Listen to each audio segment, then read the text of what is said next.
Welcome back to Janine Reacts. Today we're looking at the final years of a man who just said he was cancer-free, but watch close. You'll see exactly when that relief turned into something no one saw coming. I'm breaking down what's really happening on screen. Let's roll the tape.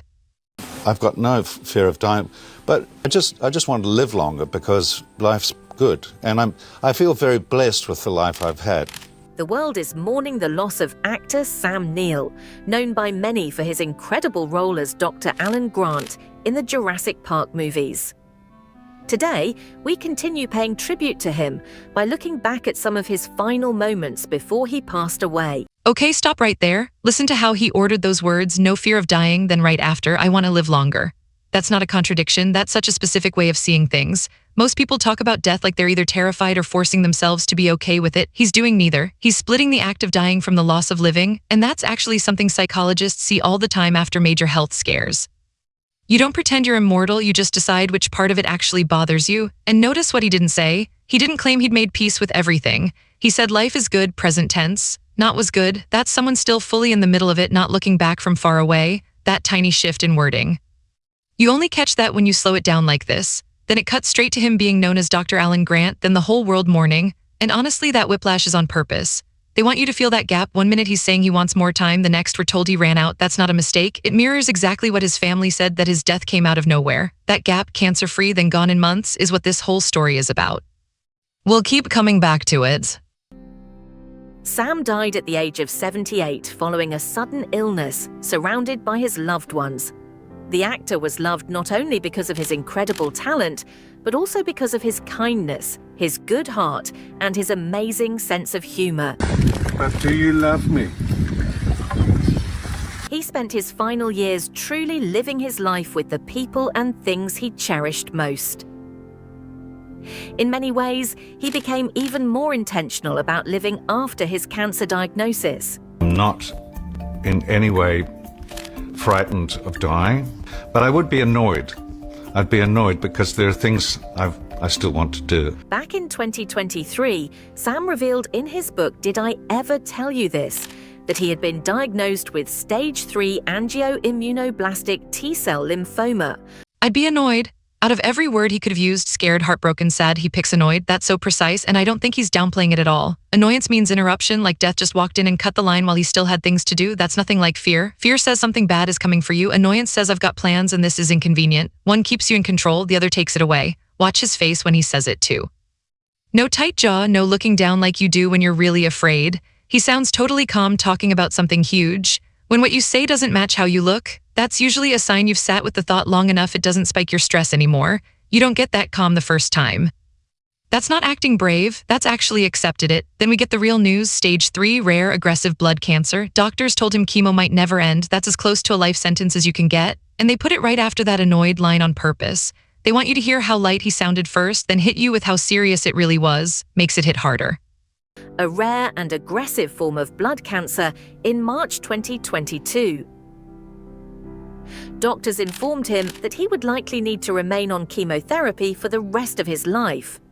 But earlier this year, Sam happily shared with his fans that after participating in clinical trials, recent scans had shown that he was finally cancer-free. Yeah, I'm alive and kicking, and I'm going to work. I'm very happy to be going back to work. Because he believed that cancer might eventually take his life, Sam became even more intentional about how he spent his time. I didn't know really how long I had to live. Once it started to fail, I thought, what happens now? This clip is short, but it says so much. What happens now? Such a plain, everyday question for something that could change everything, but that's how people really talk in crisis. You don't use big dramatic words, all the drama falls away and you're just left with the basics. What do I do tomorrow? That's how you know he's processing this for real, not putting on a show for anyone. It also tells you he wasn't sure, not that he knew he was dying, he just didn't know how much time was left. That space in between, where you're not sick enough to plan for the end, but not well enough to plan 5 years out, that's honestly one of the hardest places to be. Harder sometimes than knowing for sure because you can't fully hope or fully grieve. And that uncertainty. That's exactly why we see what we do next. When people don't know how long they've got, they start holding on to every bit of joy they can. That's what we're about to see with his animals, his friends, his winery. It's not just fun little updates. He's building something to hold on to just in case. Dedicated himself to creating memories with his friends, his children, his grandchildren, and of course his beloved animals. Sam was a deeply passionate man, and when he loved something or someone, he loved wholeheartedly. His friends, especially his Jurassic Park co-star Jeff Goldblum, can certainly attest to that. Blackbirds singing in the dead of night. Unlike many actors who go their separate ways after filming ends, Jeff and Sam remained incredibly close long after the cameras stopped rolling. I love you, Dr. Alan Grant. Their friendship grew beyond work and into real life. They made time for one another, spending it doing things they both loved, such as singing together, Bye-bye, love. Bye-bye, happiness. joking around, and simply enjoying each other's company. In fact, they reunited just a few months before Sam passed away, and Jeff was visibly excited to see his old friend again. Most movie friendships don't last past the premiere, let alone 30 years. This is rare, and it's not just that they stayed in touch. It's how, singing, messing around, just hanging out, no cameras, no work reason to be there at all. That's not two guys who worked together once, that's two people who just like being around each other. Watch how he carries himself around Jeff too. All that careful posture he uses in interviews, gone. That's how you know someone really feels safe. He stops being Sam Neill, the actor, for a minute and just is Sam. And this was just months before he died. That timing, it matters. Even when you don't have a deadline, something in you knows what matters most. You stop making time for the stuff that doesn't count. I don't think it was an accident they met up then. He was making sure he got that time in. Sam Neill, ladies and gentlemen. Looking back now, it is difficult not to feel emotional watching those moments, knowing how much love and respect existed between them. And Jeff wasn't the only person who adored Sam. Almost everyone who worked with him had wonderful things to say about him. Cillian Murphy is one of those people who grew incredibly fond of him after the pair worked together on Peaky Blinders. I adored working with Sam Neill in Series 1. He's one of my favourite people. No, he's The real deal. one of my favourite people in the world. Following Sam's passing, Cillian paid tribute to him by describing him as one of the kindest, funniest and gentlest people and one of the finest actors.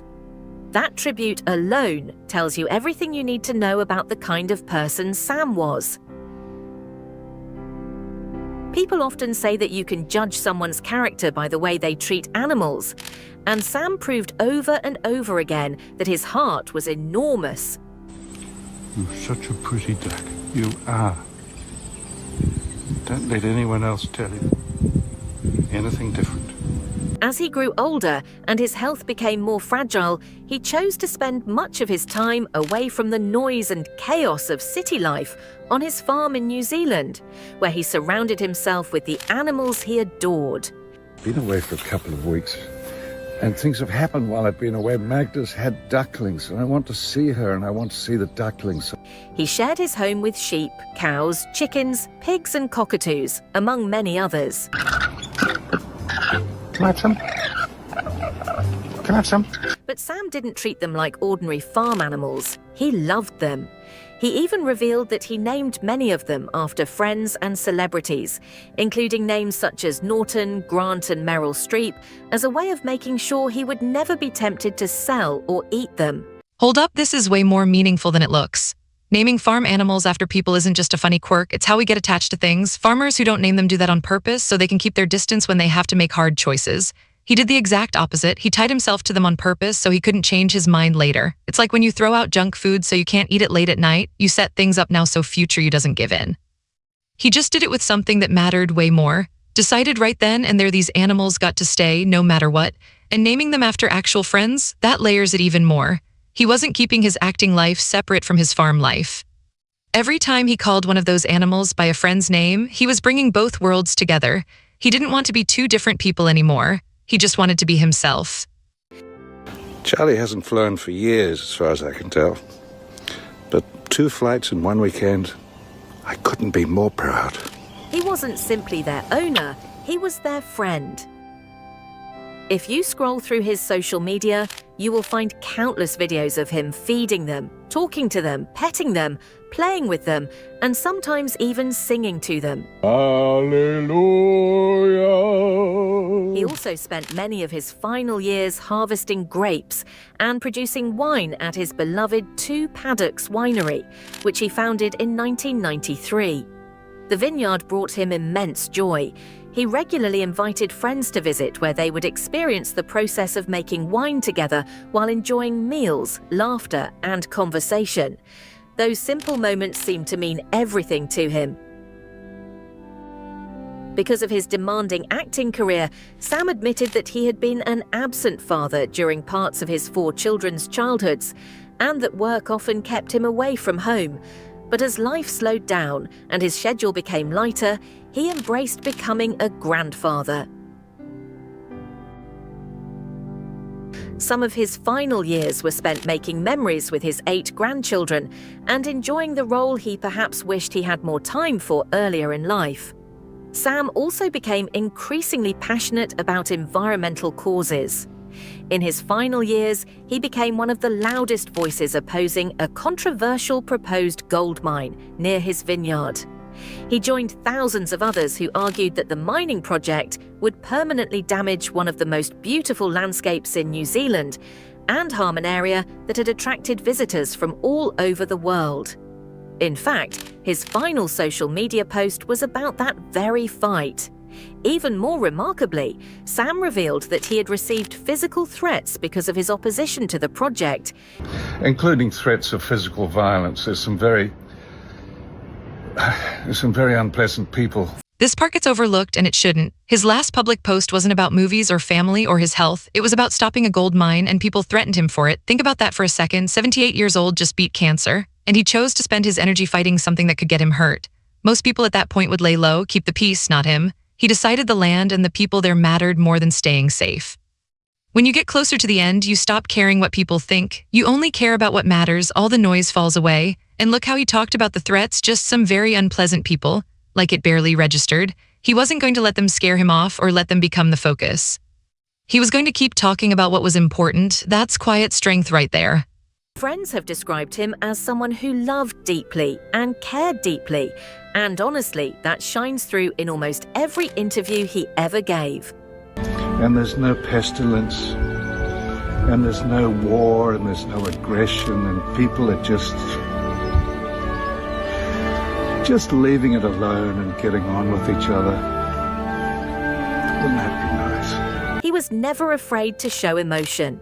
When conversations became meaningful or personal, Sam often found himself close to tears. I didn't mean to get teary. One example came when he was asked about his favourite project he had ever worked on. He chose Hunt for the Wilder people and became so emotional while talking about it. And I was really very touched to watch it tonight, because it meant a lot. And he also spoke often about his love for life itself. And I don't take anything for granted anymore. Sam repeatedly explained that he was not afraid of dying.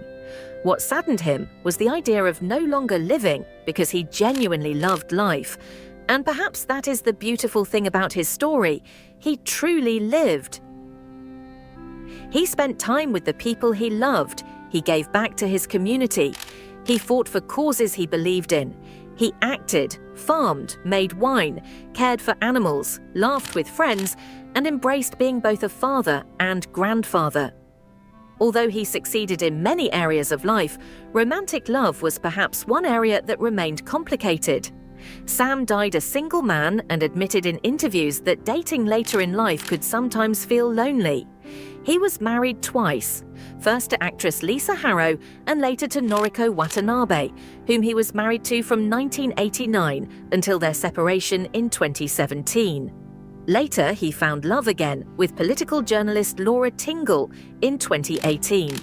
Although their relationship ended in 2023, Sam spoke warmly about their time together. He once said, "I had 3 wonderful years with Laura, and I am grateful for that." Their separation appears to have been a peaceful one. Laura herself has since shared heartfelt tributes and private photographs of the pair together, and it is obvious from those pictures that there was genuine love between them. Sam may have died a single man, but he certainly did not die unloved. He loved deeply, and he was loved deeply in return. And perhaps that is what truly matters in the end. He lived fully, created beautiful memories, and left behind a legacy that will continue long after he is gone. May his soul rest in peace. When my life is through. Oh yeah, baby, sing it. And the angels ask me to recall the thrill of it all. So here's my take. What sticks with me isn't the diagnosis or how it ended. It's what he did instead of wrapping things up. Most people start closing doors when time feels short. He opened them wider, tied himself to things so he wouldn't let go, kept showing up for people he cared about, picked fights that needed fighting. Every single choice he made was the same. He wasn't running from the end. He was making sure he was still living fully when it came. And I don't even like calling it brave. That word gets used too much. It's simpler. He knew exactly what he'd regret leaving behind, and he made sure he got to it first. Let me ask you this, if you didn't know how much time you had, what's the one thing you've been putting off that you'd move to the top of your list right now? A person to call, something to stand up for, a habit you keep meaning to start. I really want to read what you have to say. If you like breaking stories down like this, hit subscribe, drop a like, and I'll see you next time.